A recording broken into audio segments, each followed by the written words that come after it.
video gue kali ini, gue sengaja mau ngajak lo semua anak-anak Jackmania buat ngebedah apa aja sih yang dipunya oleh Persib Bandung sehingga mereka dalam 2 musim ini ya, dari musim ini dan musim kemarin itu bisa juara back to back. Nah, kenapa gue perlu membahas ini? Karena menurut gue gini, Boyan Hodak ini menurut gue itu adalah pelatih yang adaptif. Kenapa adaptif? Karena dia yang jelas gue lihat banget itu adalah mentalitas timnya meningkat. Ini gue testimoni langsung pada saat pertandingan Persija melawan Persib nih di Bekasi.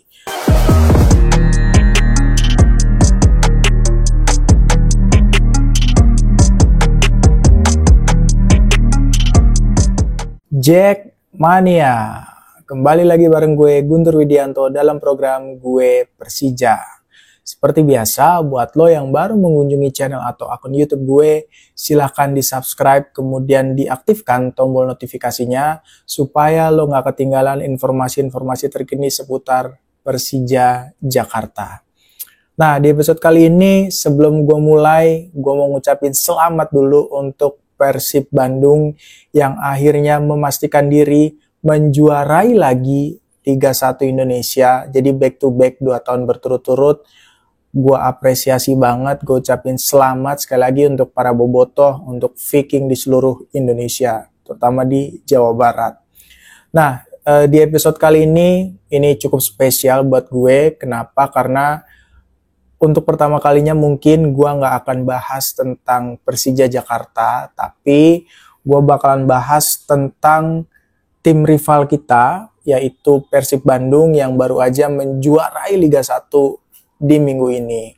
Jadi penentuannya minggu ini dan mereka berhasil juara karena rivalnya yaitu Persebaya itu bermain imbang 3-3 melawan Persik Kediri, sehingga tidak mampu lagi nih menyaingi poin yang bisa didapatkan oleh Persib Bandung.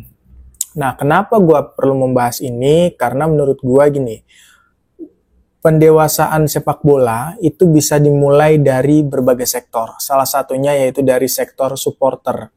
Nah, kita sebagai supporter ini, menurut gue, udah nggak zamannya lagi yang namanya lo membenci sebuah klub sampai akhirnya lo memaki-maki atau bahkan sampai merelakan nyawa. Itu udah nggak zamannya.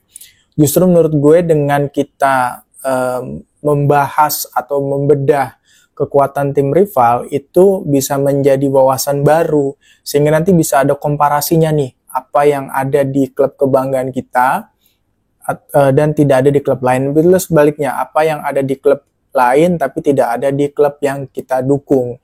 Nah, sama halnya dengan video gue kali ini, gue sengaja mau ngajak lo semua anak-anak Jackmania buat ngebedah apa aja sih yang dipunya oleh Persib Bandung sehingga mereka dalam 2 musim ini ya, dari musim ini dan musim kemarin itu bisa juara back to back dan hasilnya juga luar biasa. Mereka lewat fase championship mereka juara, mereka lewat fase full musim kayak gini juga juara.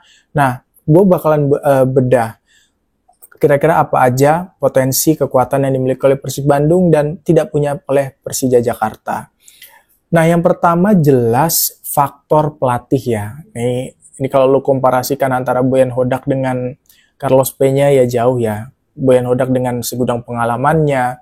Meskipun pada saat di awal musim kemarin gue inget banget ketika Hodak masuk menggantikan Luis Milla yang tiba-tiba mengundurkan diri. Nah, itu sempat jadi kontroversi. Kenapa? Karena memang di dalam beberapa match terakhir awalnya Boyan Hodak ini poinnya nggak maksimal. Dan sempat tuh kan Persib Bandung itu berada di bawahnya Persija waktu itu.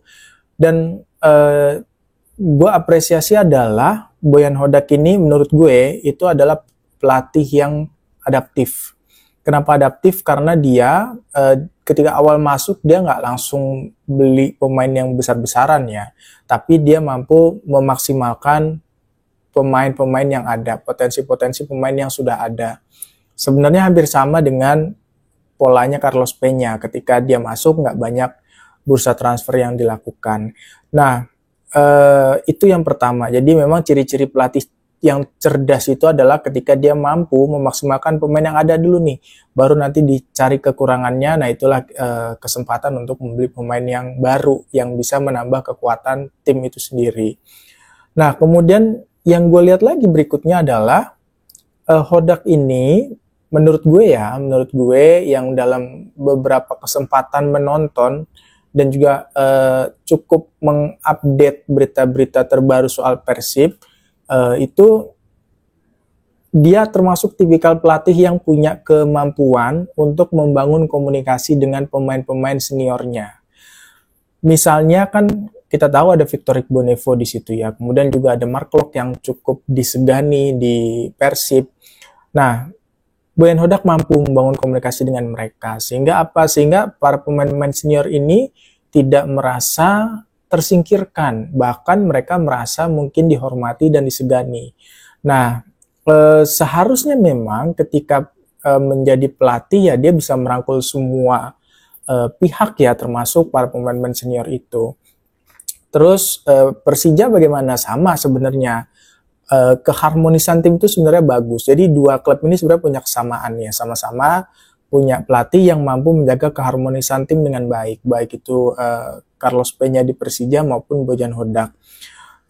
Nah yang berikutnya lagi poin plusnya menurut gue, Hodak ini adalah tipikal pelatih yang tegas tapi negotiable ya. Dalam artian gini, gue beberapa kesempatan misalnya melihat pemain Persib yang cedera. Nah, kemudian sebenarnya dia bisa saja kalau dipaksakan dia tuh comeback dan bermain gitu. Tapi negotiable di sini adalah dia bisa berdiskusi dengan pemain apakah sudah siap atau belum untuk diturunkan, kira-kira berapa persen gitu, dan tidak memaksakan diri untuk tetap menurunkan pemain itu meskipun secara psikologis mungkin keberadaan pemain itu sangat penting di dalam tim ya untuk bermain gitu.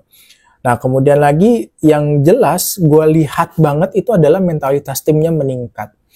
Ini gue testimoni langsung pada saat pertandingan Persija melawan Persib nih di Bekasi. Waktu itu kebetulan gue nonton langsung di stadion dan gue girang banget waktu itu karena di babak awal sebenarnya Persija sempat unggul ya 2-0. Tapi kelihatan banget ketika masuk babak kedua, itu permainan justru berbalik. Mentalitas pemain-pemain Persib ini bangkit dan seolah-olah nggak takut bermain di hadapan puluhan ribu anak-anak Jackmania yang cywar dan terus-menerus selama 90 menit nyanyi dan mereka bisa mengimbangi akhirnya skornya 2-2, bahkan waktu itu hampir unggul 3-2.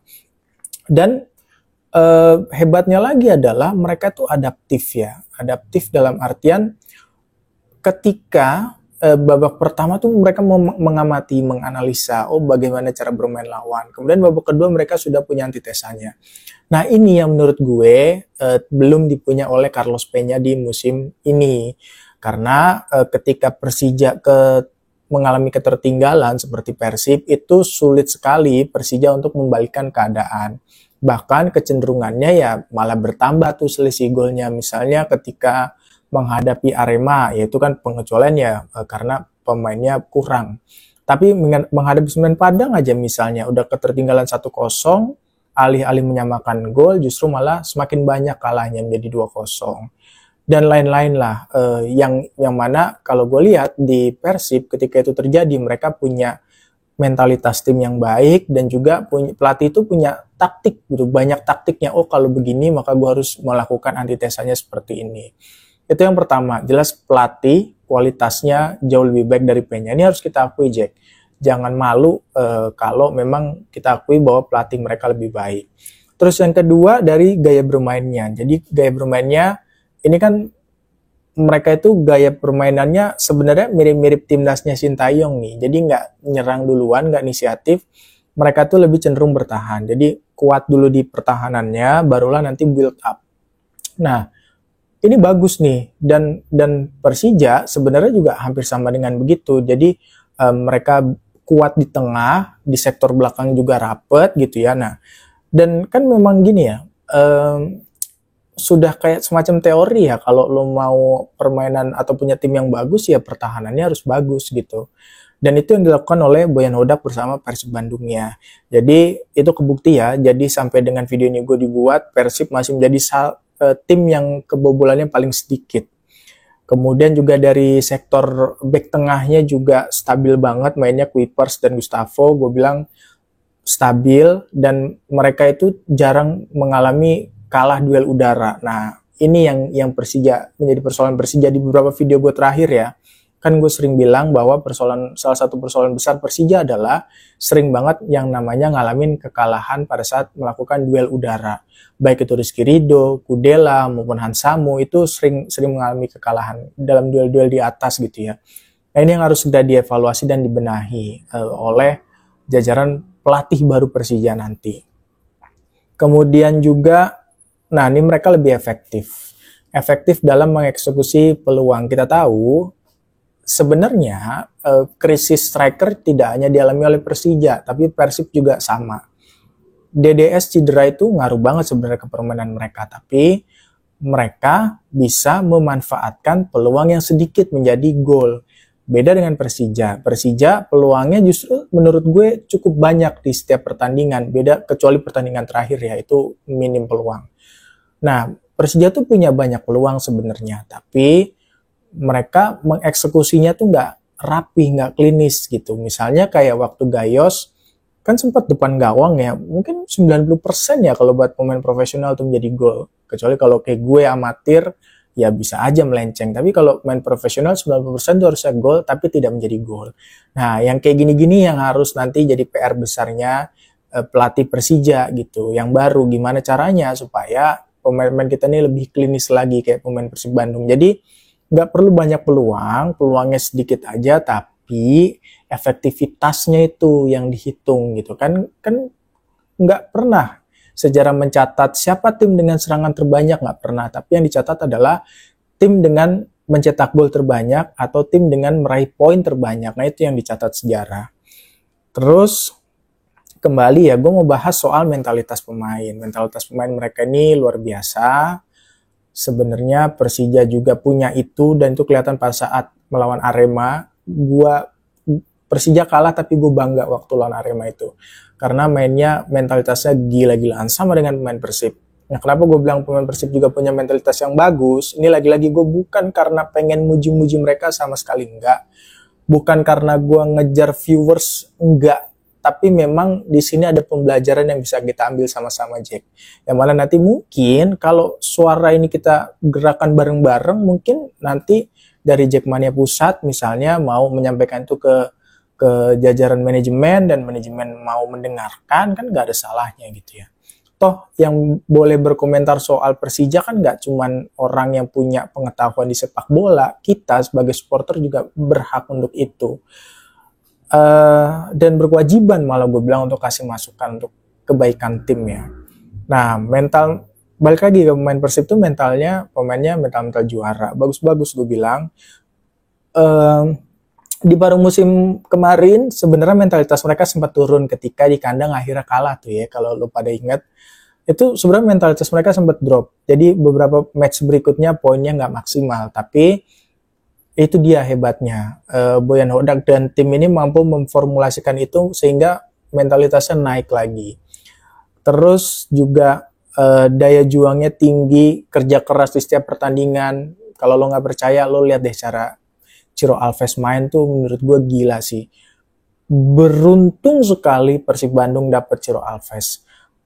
Persija kalau punya pemain ngeyel Ciro Alves, gue rasa luar biasa. Kita punya Rico sebenarnya, tapi Rico kan dipinjemin ya. Terus juga ya itulah, makanya gue bilang kalau di Persija siapa sih yang cukup ngeyel mainnya, ya misalnya Donitri, Firsa, itu kan cukup ngeyel mainnya. Jadi bagus sebenarnya. Daya juangnya luar biasa, bermain dengan hati. Nah, kemudian ini yang penting ya, Jack ya. Rata-rata usia pemain mereka tuh 28 tahun, 28,8 tahun. Gua searching tuh sekitar segituan lah. Nah, itu di sepak bola itu tuh masuk ke usia yang matang. Jadi mereka nggak gampang drop, mereka juga nggak gampang capek, tapi juga mereka bisa punya kemampuan untuk survive lagi, bangkit lagi, dan main lagi. Nah, kalau lu bandingin dengan Persija tuh 26 tahun rata-rata pemainnya. Jadi ada yang tua-tua banget kayak Kudela, tapi ada yang kemudahan banget, misalnya Donitri, Rehan Hanan, kayak gitu-gitu kan pemain yang sangat-sangat muda. Nah, jadi yang tengah-tengah ini yang gue bilang ideal itu adalah Persib. Jadi dan itu juga menjadi pembeda kenapa bukan Persebaya yang juara, karena Persebaya pemainnya pemain muda yang mana mentalitasnya belum sematang Persib Bandung. Jadi bedanya di situ. Dan sangat-sangat terpenting adalah manajemennya sehat. Nah, jadi kalau kita sama nih, bahkan gue berani klaim ya, antara Jackmania dengan Boboto nih kualitas mendukungnya, daya dukungnya, loyalitasnya luar biasa. Terus juga kualitas pemain sebenarnya juga antar pemain utama itu bagus-bagus. Hanya bedanya di sektor pelapis. Tapi yang paling penting adalah manajemennya. Seringkali gue bilang, penggantian Carlos Peña itu kayak obat tuh, tapi sifatnya buat ngilangin rasa nyeri doang. Tapi penyakit utama, nyeri utamanya tuh belum disembuhin sebenarnya, penyebab nyerinya. Yaitu apa? Manajemen. Jadi kalau buat teman-teman manajemen, kalau gue nggak tahu ya ini bakal nyebar sampai mana video ini, tapi kalau mereka nonton, mudah-mudahan nonton, tolonglah Pak, kami ini Jackmania ini cuma satu pengennya, tolong urusi Persija dengan serius. Masa iya tim sebesar Persija, historinya kan Jackmania kan sering ngangkat sejarah-sejarah, masa dengan sejarah besar nggak bisa dapat sponsor yang luar biasa, fanatismenya tinggi, apalagi gitu. Jadi mohon dengan sangat kalau emang manajemen nonton ini lakukan perbaikan, berbenah. Kalau emang nggak niat berbenah ya monggo aja, mendingan ganti aja gitu, mundurkan diri, ganti dengan yang lebih profesional. Oke, sekian dulu video gua di episode kali ini. Seperti biasa, buat lo yang punya pertanyaan, kritik, atau saran, lo bisa tulis di kolom komentar. Gua pamit undur diri, Jackmania.